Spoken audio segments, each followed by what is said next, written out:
Hello and welcome to Tricks PH.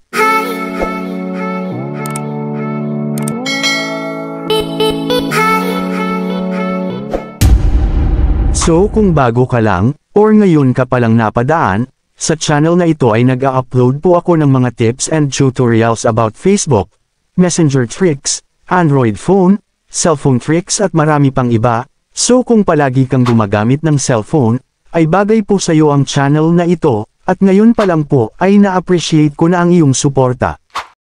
So ngayon naman, ay magkakaroon tayo ng simpleng tips and tricks, para hindi ma-virus ang Android smartphone ninyo, na hindi na kailangan mag-download pa ng antivirus application, dahil yung mismong antivirus ay nasa cellphone lang ninyo. Kailangan lang natin i-update itong Google Play Store sa mobile phone natin, dahil meron itong antivirus. Ito yung tinatawag na Google Play Protect. Ipapakita ko mamaya sa inyo. So i-click ang Play Store. Then dito sa Google Play Store, ay i-click ang profile nyo sa may bandang itaas. Then dito kayo mapupunta sa Google account, sa may ibaba ay i-click nyo ang settings.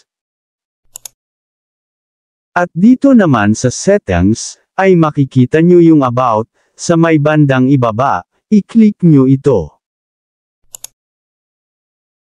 Then scroll nyo pataas. At makikita nyo dyan yung version ng Google Play Store nyo, make sure na updated yan. So sa ngayon ay ito yung latest version ng Google Play Store, 39.6.25.31. Pwede nyo rin i-search sa Google yung latest version ng Google Play Store, baka kasi kapag mapanood nyo ang videong ito ay 1 month ago na, o kaya naman ay i-click nyo yung Update Play Store sa ibaba para sigurado. Ayan, Google Play Store is up to date, so kapag ganyan yung lumabas sa phone nyo ibig sabihin updated ang Google Play Store nyo. I-click ang Got It.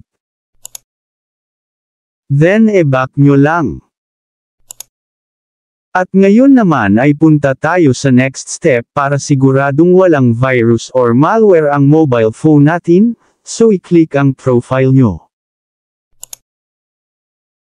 Makikita nyo naman dito yung Google Play Protect, ito yung antivirus ng mobile phone ninyo, kaya hindi nyo na kailangan mag-download pa ng antivirus app, dahil bukod sa malakas maglabas ng mga ads sa cellphone nyo, ay nakakabagal din ito sa mobile phone, dahil gumagamit din ito ng RAM at memory space sa cellphone nyo, so kung duda kayo na baka may virus or malware sa mobile phone nyo, ay i-click nyo lang itong Play Protect. So ayan, no harmful apps found, Play Protect scanned 1 hour ago. Ang kagandahan sa Play Protect ay nag-auto-scan siya sa phone, pero kung duda kayo ay i-click nyo lang ang scan. Scanning in progress. Take note mga ka-tricks, dapat ay updated ang Google Play Store sa phone nyo, at yung mga apps na lagi mong ginagamit mapa mobile game app man yan o kahit anong apps dapat ay updated. At huwag po kayo magda-download ng mga APK applications lalo na sa mga unknown sources or site, para protected ang mga mobile phones nyo against malware or viruses. So sana po ay nakatulong ang tricks natin ngayon. Kung may natutunan ka sa tricks natin, ay i-comment mo sa comment section.